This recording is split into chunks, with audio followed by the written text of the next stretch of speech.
La Bible est un ensemble de livres qui n'a pas fini de nous étonner. Combien de mots et de versets sont lus et relus et médités sans y voir la lumière qui en émane? Les statuts, entre parenthèses à ne pas confondre avec la statue, qui s'écrit avec un E, qui est un ouvrage sculpté et souvent dans la pierre. Non, ce mot statue au pluriel est mentionné 24 fois dans la Bible. 24, comme pour nous dire qu'ils sont du niveau des prophètes. Celui qui reçoit un prophète en qualité de prophète recevra une récompense de prophète, affirme Jésus de Nazareth. Alors la question, elle est, les statuts sont-ils un moyen qui permet de recevoir un prophète comme il se doit? Alors statut au pluriel, c'est un mot sans doute plus important qu'il n'y paraît au premier plan. Et puis ce mot se retrouve dans un psaume en particulier, le psaume 119. 19, là aussi, un chiffre, un nombre qui sépare ce qui est saint de ce qui est vil. Et dès le verset 5, nous avons cette prière faite par David, « Puissent mes actions être bien réglées, afin que je garde tes statuts. » D'emblée, la sainteté saute aux yeux. Garder les statuts, cela nécessite de bien régler ses actes. Ça nécessite d'agir en faisant le bien. Il ne s'agit donc pas d'une simple conviction ou d'une obéissance passive à une loi. Parce qu'on trouve souvent les statuts associés à d'autres mots, comme les lois, les préceptes ou les commandements. Et je l'avoue personnellement n'avoir jamais vraiment prêté attention aux statuts. L'enseignement théologique nous montre des termes synonymes les uns des autres. Alors je me disais, c'est un peu comme les lois, les commandements, ça fait partie des choses que l'on connaît et que l'on doit appliquer venant de Dieu, sans y voir de sens spécial.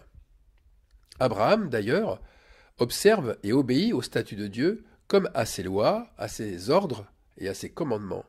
On lit ça dans Genèse, chapitre 26, verset 5. Pourtant, David semble lui prêter une attention toute particulière. Psaume 119, verset 8. Je veux garder tes statuts. Verset 16. Je fais mes délices de tes statuts.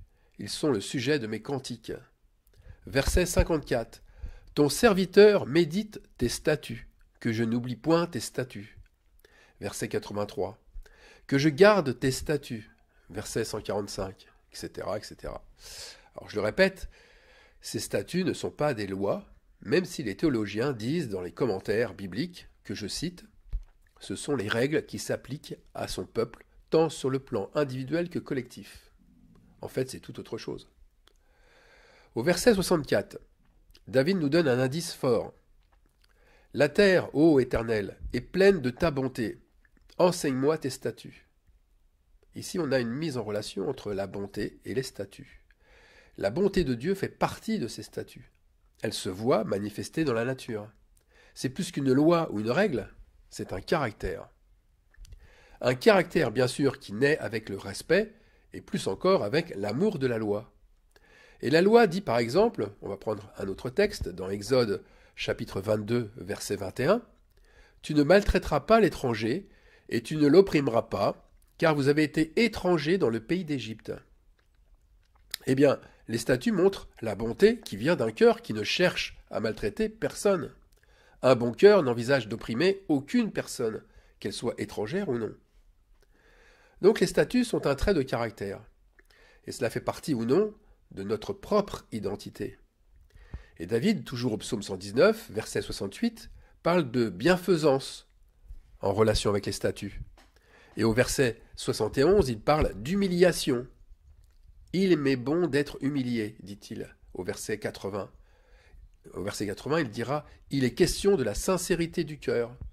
Au verset 112 et 117, le psalmiste insiste sur la persévérance à incliner son cœur. Au verset 145, à invoquer Dieu de tout son cœur, à aimer ses commandements au verset 48. Maintenant, si on regarde de près la signification du mot pluriel, statut, le sens suit celui que les versets nous donnent dans ces psaumes. Les statuts font référence à l'identité même d'une personne physique comme d'une personne morale, puisque l'on parlera d'une société, d'une entreprise, pour qualifier ces statuts. Les statuts sont des obligations légales. Elles montrent alors ce qu'est la société. Et cette société, c'est son nom, ses objectifs, sa fonction, ses actions, comment elle gère l'argent, ce qu'elle dépense, comment elle investit, à qui elle s'adresse, sans oublier le type de relation que doivent avoir les membres qui la constituent. Et j'insiste sur ce dernier point parce que la relation montre de manière frappante les statuts, c'est-à-dire l'identité. Les relations entre croyants sont des relations d'égal à égal. Elles sont respectueuses. Elles sont sans levain, sans qu'une âme veuille s'élever parmi les autres. Les pains de proposition qui étaient offerts chaque matin pour mettre sur la table du lieu saint, ces pains étaient tous de même proportion. Sinon, l'offrande était considérée comme impure. Alors qui a le pouvoir sur l'autre? Qui est supérieur à l'autre? Nous ne sommes pas dans une entreprise avec des dirigeants, avec des actionnaires, des cadres supérieurs, des ouvriers. Et en cela, déjà, le royaume de Dieu est bien différent d'une société humaine. En fait, les statuts sont ce qu'il y a de plus important. Je le répète, c'est ce qu'il y a de plus important. Et on le remarque dans cet impressionnant psaume 119, qui reste le plus long de la Bible, avec ses 176 versets. Les statuts ont un prix supérieur aux lois et aux ordonnances. Pourquoi je dis ça? Parce que les statuts montrent l'identité du serviteur de Dieu. Est-il vraiment disciple? Ou imite-t-il la sainteté en se formalisant aux traditions? Il est facile d'imiter l'obéissance à la loi. Facile aussi d'imiter les ordonnances en pratiquant des rites religieux. Mais pour ce qui est des statuts, cela est beaucoup plus dur. Regardez pour David, il prie 22 fois dans ce sens, puisque 22 versets du psaume parlent des statuts. Et au verset 135, David prie Dieu de la manière suivante. « Fais luire ta face sur ton serviteur et enseigne-moi tes statuts. » David prie pour que le témoignage de Dieu se remarque sur son visage, qu'il luise sur sa figure. Les statuts se voient, ils sont beaucoup plus visibles que les lois et les ordonnances, qui, elles ne changent pas forcément la face du serviteur. Les statuts, en fait, sont les marques de caractère de Dieu, et ces marques-là se voient chez un disciple accompli. Nous les avons lues dans les versets parlant des statuts. Ces marques, ce sont la bonté, l'amour de la loi, la bienfaisance, la sincérité du cœur, l'acceptation et même la réjouissance dans l'humiliation. David fait des statuts divins ses délices. Et nous devons nous aussi être ce même disciple qui cherche constamment à chérir ces qualités, ces marques de qualité indispensables. Ces marques, elles nous relient à Dieu directement et elles nous montrent que nous sommes faits à sa ressemblance, que nous sommes du même acabit, que nous sommes du même métal précieux. Le salut est loin des méchants, car ils ne cherchent pas tes statuts. Psaume 119, 155. Voyez celle où celui qui s'oppose à Dieu, il ne peut manifester les statuts de Dieu. Ou tôt ou tard, ses imitations seront démasquées. Il pourra montrer un semblant de bonté, mais très vite, il sera repris par son naturel. D'ailleurs, j'ai toujours été choqué de voir des serviteurs de Dieu dire à leurs frères de faire attention à ne pas être trop gentils avec tous, car les autres en profiteront. Ou de ne pas montrer trop de bonté, car il faut savoir être bon avec ceux qui méritent de le recevoir. Vous voyez, toujours ce frein mis sur le caractère divin. Toujours penser que la gentillesse est une faiblesse, qu'il faut par moments la laisser endormie. On aime en parler, on loue la douceur de l'agneau immolé, et en même temps, on redoute ce qu'il pourrait occasionner. Quels effets cette douceur pourrait occasionner comme effet négatif? Est-ce qu'on n'entend pas encore dans les assemblées des croyants, ne soyez pas bons à l'excès, usez de discernement pour savoir à qui vous avez affaire? Ce commandement, mais où est-il écrit? Parce que si ce commandement existe, pourquoi David dit qu'il se plaît à être humilié? Je vous lis le verset, c'est le verset 71. « Il m'est bon d'être humilié, afin que j'apprenne tes statuts. » Quel verset tant redouté de ceux qui haïssent être humiliés. Et pourtant, c'est là que l'on apprend vraiment le caractère divin. C'est dans l'humiliation que l'on vit ce que Dieu est au plus profond de lui. Regardez, quel prophète de la Bible n'a pas été humilié? Joseph, humilié par ses frères de sang, l'abandonnant dans le désert, le livrant comme un esclave à des étrangers. Moïse, remis en cause par un peuple qui murmure sur lui, puis par Marie et son frère Aaron. Élie le Tishbite, perdu dans le désert, sans nourriture ni eau, parce que traité de prophète de malheur par le roi d'Israël et pourchassé à mort par ses soldats. Sans parler de Jésus de Nazareth, obligé de fuir devant la haine des religieux, ou obligé de subir la souffrance et les crachats de tout un peuple, qui préfère au final sauver un brigand plutôt que le Fils de Dieu. Tous ont été meurtris par différentes humiliations. Tous, sauf ceux qui ont désobéi au commandement de Dieu. Alors est-ce qu'on a un exemple biblique? Ben oui. Jonas a refusé d'être humilié. Il a refusé d'aller à Ninive pour assister à la repentance d'un peuple qu'il haïssait. Il a préféré partir à Tarsis, au bout du monde, pour se cacher loin de la face de Dieu. Et aujourd'hui, combien de prophètes contemporains mettent en avant leur fidélité alors qu'ils ont refusé d'obéir à Dieu? Ce sont d'ailleurs souvent ceux qui font 1000 reproches aux autres sur leur manque de bonté et de générosité. Lorsqu'on a perdu les statuts de Dieu, on s'invente d'autres statuts. Alors maintenant, pour en revenir à ce nombre 24, des 24 versets bibliques sur les statuts.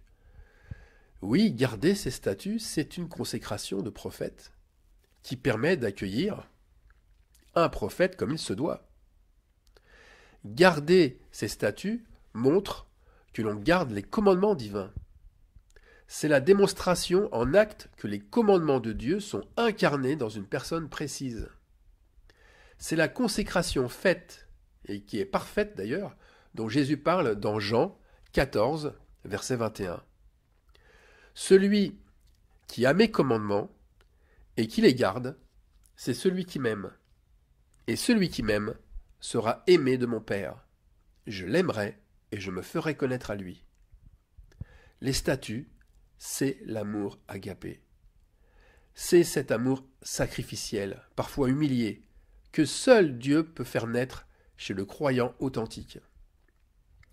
On l'a lu, je l'aimerai et je me ferai connaître à lui. Vous voyez, Dieu passe une alliance avec nous en nous faisant connaître ses statuts. L'amour de Dieu se voit, l'amour se manifeste au travers d'actes authentiques. Celui qui garde ses statuts, il possède ses commandements et son amour divin. Il est authentifié par des actes véritables qui durent dans le temps. Les statuts, en fait, sont ce qui durera éternellement. Et le psaume 119 en est l'illustration parfaite.